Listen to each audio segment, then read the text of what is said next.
Bonjour à tous. Donc, je suis Julien Ruel, je suis ingénieur de recherche au sein de l'UMR Silva et je participe au pilotage et à l'animation de la plateforme Silvatech avec mon collègue Nicolas Angéli qui est également ici présent. Donc, l'idée de cette présentation ici, c'est pas d'être exhaustif sur les méthodes ni sur les structures qui portent ces méthodes de mesure, de décryptage des structures, des propriétés, des fonctions du bois, mais de vous donner une image en se focalisant sur certains points, notamment de notre côté sur les paramètres qui participent à la fois à la définition des fonctions du bois, mais aussi à ses propriétés en tant que matériaux.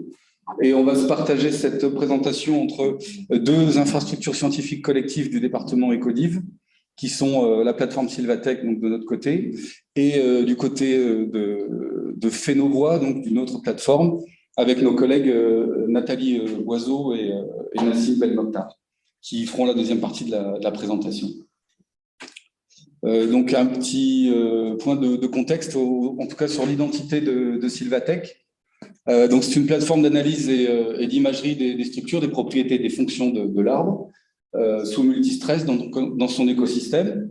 Mais évidemment, on s'intéresse à l'ensemble des échantillons qui sont issus des écosystèmes forestiers, donc les compartiments, le sol, les feuilles. Mais le bois, évidemment, tient une place assez centrale et majeure dans ce que nous faisons ici. Il y a 14 permanents sur la plateforme, hein, depuis il y a à peu près 5 ou 6 ingénieurs et des techniciens également de la recherche. On a 2 CDD qui viennent régulièrement en appui quand on a un regain d'activité, on va dire. Il y a 22 équipements lourds au sein de la plateforme et on a pas mal d'ateliers de préparation qui sont directement liés. Donc, isotopie, extraction pour tout ce qui est isotopie et chimie. Et puis après, des ateliers d'histologie et des ateliers bois, mécanique et d'impression additive pour parfois faire des pièces à façon pour développer et ajuster certaines expérimentations. Et donc, on a à peu près 80 ou 100 demandes par an. Et on a environ, je pense, 30% de ces demandes qui proviennent de chercheurs extérieurs aux différentes unités d'adossement, en sachant qu'on est adossé à l'UMR Silva, à l'USC LERMAB, qui est le laboratoire d'études et de recherche du matériau bois, à l'URBEF, donc biogéochimie des écosystèmes forestiers, et à IAM, qui est une unité qui travaille sur les interactions entre les arbres et les micro-organismes. Et donc, en termes de lisibilité et d'organisation, on est structuré en 2 pôles principaux. Un pôle isotopie-chimie, et celui sur lequel on va se focaliser un peu plus aujourd'hui, un pôle d'imagerie et de mesures multimodales qui en fait regroupe des techniques à la fois de différentes utilisations des rayons X en interaction avec le bois, mais également de la microscopie de différentes sortes. Donc j'y reviendrai un peu après dans l'exposé. Bon, après, on a certains indicateurs, forcément. On est venu en appui entre 2018 et 2022 à peu près 118 publications. Donc, l'unité est en pleine évaluation, donc on a des indicateurs qui sont assez à jour. Et on a une double labellisation, donc une labellisation d'infrastructures scientifiques collectives par le dispositif de ces infrastructures au sein d'INRAE et également au niveau de Lorraine Université d'Excellence. On a un label STAR, alors je pense qu'il y a appui à la recherche dedans, mais structure technique d'appui à la recherche. Et on a une cible d'ISO 9001 pour l'année 2023. Et on est intégré dans plusieurs infrastructures, notamment InSilva France, les Labex Arbre et SEBA, et puis les labels dont je parlais préalablement. On va rentrer un petit peu dans le vif du sujet en termes de méthodologie et d'outils. Donc, on a au sein de ce pôle I3M une grande partie qui repose sur l'utilisation des rayons X, alors notamment avec de la tomographie. Donc ici, avec le scanner médical, qui a été un des premiers scanners à rayons X dédiés à l'étude du bois en France, dont l'acquisition remonte maintenant à 2008 ou 2009, 2007 même, sous l'impulsion de différents chercheurs à l'époque du LERFOP, dont Jean-Michel et Francis qui étaient un peu impliqués, donc Jean-Michel surtout. Et donc la méthode est basée évidemment sur l'absorption des rayons X par les objets, notamment le bois, qui est proportionnel à sa masse volumique. Je vous montrerai après quelques applications pratiques. Et puis on a fait l'acquisition récemment d'un multiscanner, donc qui permet de prendre le relais d'une activité historique du labo qui était la microdensitométrie. Donc, l'appréciation des variations de densité à l'échelle du annuel et intra-annuel par pas de 20 microns, associé cette fois-ci à de la fluorescence des rayons X, qui va nous permettre d'aller faire pour l'instant une appréciation en abondance semi-quantitative de microéléments dans le bois, cette fois-ci par pas de 50 microns. Et donc, les deux informations cumulées permettent d'aller vers des applications en dendrochimie, notamment. Et comme on aime bien faire des passerelles entre nos équipements, on a un microscope électronique notamment qui est équipé avec un certain nombre de détecteurs, dont un détecteur qui permet de faire de la microfluorescence au rayon X, et donc à des échelles cette fois-ci bien inférieures à ce qu'on fait avec l'ITRAX, à des échelles de quelques microns pour aller regarder un peu la localisation cellulaire et tissulaire de ces éléments. Alors pour ce qui est du scanner à rayon X, le principe c'est avec un générateur et un détecteur situés en face qui vont tourner autour de l'objet, qui vont permettre de faire des reconstructions de coupes tomographiques. Et c'est la succession de ces coupes tomographiques avec l'avancée de la table du scanner qui va permettre de faire des reconstructions en 3 dimensions. Bon, ça c'est le gabarit au cas où vous auriez des velléités à venir l'utiliser. On a des tailles d'objets qui vont à peu près, enfin, dans un diamètre aux alentours de 45 cm pour passer les objets. La résolution, quant à elle, elle est plutôt de l'ordre, enfin, optimale, de 250 à 300 microns par pixel. Et donc, voici quelques exemples d'études qui ont pu être réalisées ou qui sont en cours de réalisation grâce à ce scanner. Récemment, donc la thèse d'Antoine Billard, et Antoine, tu me dis si je dis des bêtises aussi, qui était donc sur un projet qui était coordonné par Francis Extraforest, et la thèse était encadrée en partie par Fleur Lanto et Frédéric Motte. Et une partie de cette thèse portait sur une valorisation optimisée de la biomasse forestière, en essayant de comprendre un peu mieux la variabilité de la masse volumique à l'intérieur des différents compartiments de l'arbre. Donc ici, notamment le tronc, l'interface entre les branches et le tronc qui est le nœud une fois qu'elle est englobée, et au niveau des branches également. Voilà. Ensuite, on a ici un deuxième projet qui est actuellement porté par Thierry Constant, qui s'appelle l'ANR Woodsear, et dont l'un des objectifs est de mettre en relation les caractéristiques externes des singularités de tronc estimées par un lidar terrestre ou par des capteurs divers sur un cubeur, et ensuite de mettre ça en relation évidemment avec les détections internes ou la structure interne de ces objets et de ces grumes qui sont étudiées grâce à la tomographie des rayons X. Et finalement, donc pour les applications de l'ITRAX, j'ai choisi volontairement une approche qui est complémentaire entre la microdensitométrie et puis l'analyse chimique, sur donc la thèse d'Anna Sulkova, sur un projet l'ANR Quasimodo, donc comme son nom l'indique, qui traite un peu des bois issus de Notre-Dame. C'est un projet qui est porté coordonné par Alexa Dufresne et qui est porté au sein de Silva par Jean-Luc Dupoué et Stéphane Ponton. Ici, l'idée, c'était de déterminer l'effet de la carbonisation sur la signature chimique et isotopique du bois, dans un but ultérieur de détermination de la provenance de ces bois.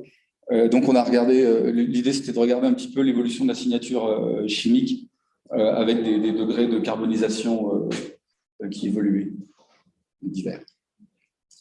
Et enfin, en termes de rayons X, on a une utilisation qui est basée sur la diffractométrie. Donc, cette diffraction des rayons X, elle repose sur la nature cristalline d'une des macromolécules dans le bois, qui est la cellulose.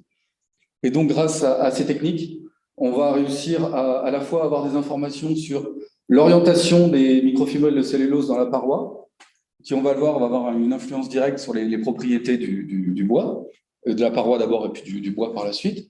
Et puis, aller regarder aussi l'évolution des indices de cristallinité de différents paramètres liés à la maille cristalline de la cellulose, cette fois-ci sur des échantillons sous forme de poudre.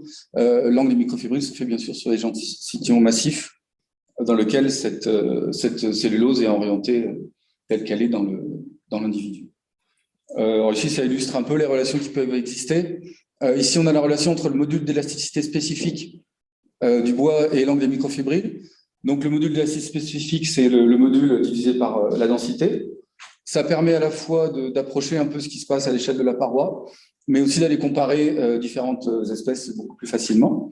On voit une relation qui est quand même très forte. Et puis ici, c'est Historiquement, donc Cave est un de ceux qui a le premier qui a appliqué ces rayons X sur la définition de l'angle microfibrile et qui a également mis en évidence ces relations assez fortes. Donc cet angle microfibrile, il va piloter la flexibilité de la fibre et donc du bois en combinaison avec la densité. On a des collègues qui s'intéressent justement à cette variation de la flexibilité pour l'adaptation des arbres, notamment à des contraintes telles que le vent. Et puis on a également, c'est un paramètre assez important dans la définition de la transition entre le bois juvénile et le bois adulte. Bois juvénile qui est indispensable à la vie de l'arbre, mais qui devient évidemment, comme souvent, un défaut dans la mise en œuvre de ce bois. Et là, parce qu'il y a un côté hétérogène en fait, au niveau des propriétés, quand on a à la fois du bois juvénile et du bois adulte.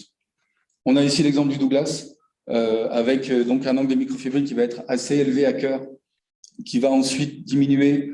Donc on peut relier ça à certaines stratégies de flexibilité de l'arbre dans ces jeunes années pour résister à différentes contraintes. Et ensuite, on va avoir une diminution de l'AMF et combiner à une augmentation de la densité pour avoir un bois moins flexible et qui soit plus rigide pour soutenir la structure de l'arbre. Et puis, ça nous amène aussi à travailler sur des essences tropicales, ici donc des essences africaines, pour regarder un peu quel est le gradient de juvénilité chez ces essences qu'on connaît un peu moins bien. Donc ici, on aborde plus le côté anatomie et microscopie. Alors, je vous parlais un petit peu de préparation et d'échantillons. Donc ici, c'est des outils. Alors, les outils de préparation varient évidemment en fonction de ce qu'on veut observer derrière. Alors, on va soit réaliser des coupes, soit surfacer les échantillons pour après faire des observations, soit en réflexion, soit en microscopie électronique à balayage. Pour les coupes, évidemment, ce sera par transmission qu'on va effectuer ça. On fait des observations, des numérisations dans des buts de faire de l'anatomie quantitative ou de la dynamique de formation du bois.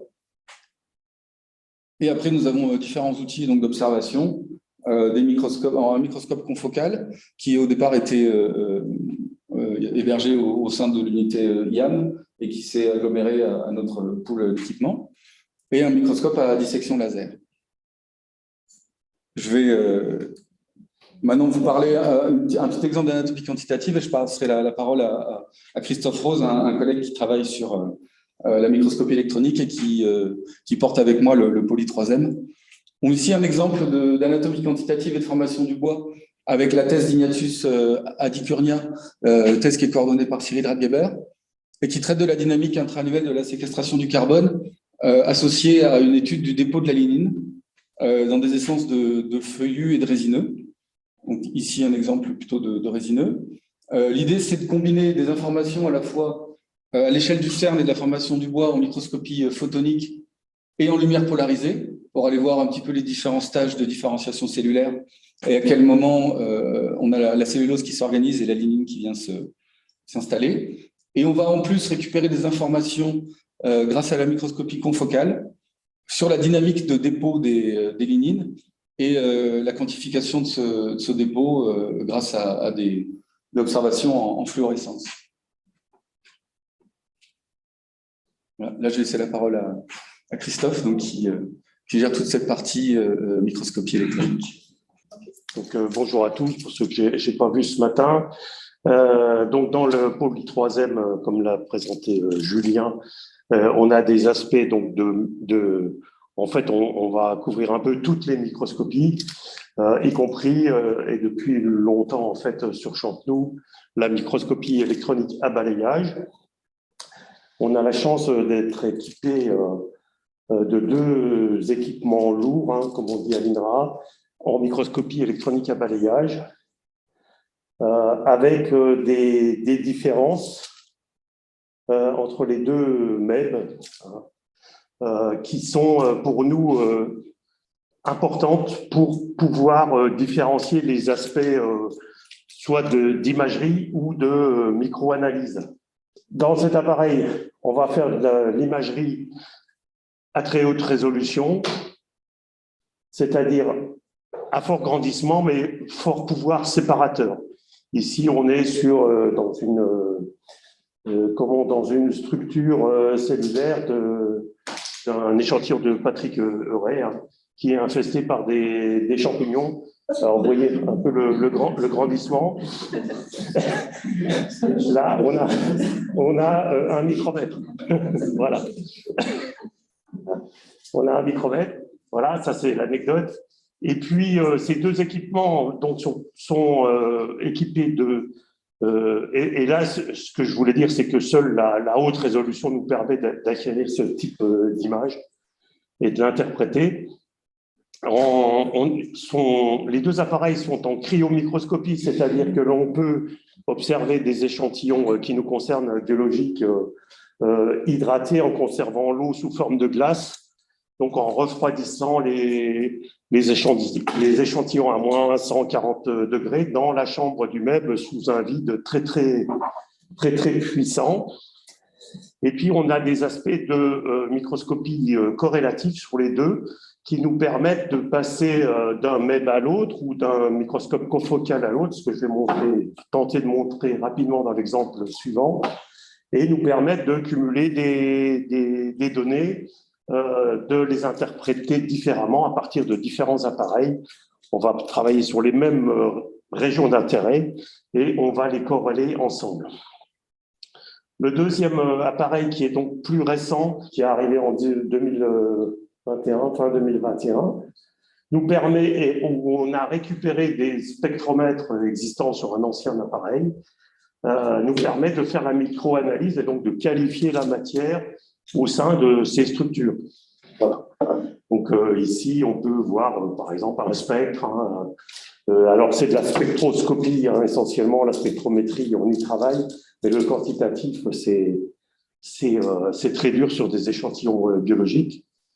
Et puis cet appareil aussi, alors, est en cryomicroscopie et va permettre, parce qu'on n'a pas pris en main encore, de l'imagerie sur des observations, là, en milieu humide, très hydraté, sans faire de la glace, avec des échantillons aqueux, très fortement chargés en eau. On va pouvoir les observer directement sous le faisceau du MEB. Donc, vous voyez deux équipements très puissants, avec de nombreuses applications derrière. Alors, une petite application que j'ai déjà eu l'occasion de développer ce matin, mais elle est récente, alors on se sert des échantillons. C'est donc de la microscopie corrélative appliquée dans le thème scientifique à la dépollution, entre guillemets, du bois par les micro-organismes. On va travailler sur des échantillons de bois qui ont été traités au cuivre pour les protéger, un type bois de terrasse. Et en fait, l'idée, alors surtout développée avec IAM et puis le LERMAB, l'ENSTIB à Épinal, c'est d'infuser ces bois qui sont chargés en cuivre avec des micro-organismes type champignons et bactéries, et de sortir le cuivre de ce bois, sortir un maximum de cuivre de ce bois pour en faire du bois énergie après. Et donc là, nos applications, c'est d'aller visualiser très finement les ifs des champignons là en couleur virtuelle en vert, et puis on voit un petit peu en rouge, là, ce sont des bactéries. Donc, je le disais ce matin, c'est l'histoire de l'aiguille dans la botte de foin. Voilà, aller rechercher ces structures-là avec un échantillon sous le faisceau d'un MEB, c'est pas impossible, hein, mais on y passe des heures. Avec l'aide de la corrélative et du microscope confocal, on va faire fluorescer ces structures. Et le calcul corrélatif va nous permettre de superposer une image confocale à une image MEB. On rentre ainsi en coïncidence et on peut donc aller imager directement au MEB les structures fines que l'on a identifiées, qu'on a matérialisées au confocal. Là, on voit ici des dépôts de bactéries et puis, je vous l'ai montré, on peut grandir. Hein. Voilà. Donc, l'intérêt, on le voit tout de suite, c'est d'aller faire coïncider l'imagerie et puis d'aller rechercher avec le MEB les structures. Et donc, on est fiers parce qu'on a publié là, tout à fait récemment un premier article sur cette application. Et l'idée future, c'est d'aller faire de la micro-analyse sur ces structures Alors là, c'est un peu pollué par le platine. Alors, c'est pas du bois platiné, hein, mais c'est ce qu'on appelle la métallisation. C'est donc le revêtement qu'on a mis sur les échantillons pour les rendre conducteurs, qui perturbe un petit peu le signal cuivre, là. Mais ça, on va aménager tout ça, ça va changer. Voilà.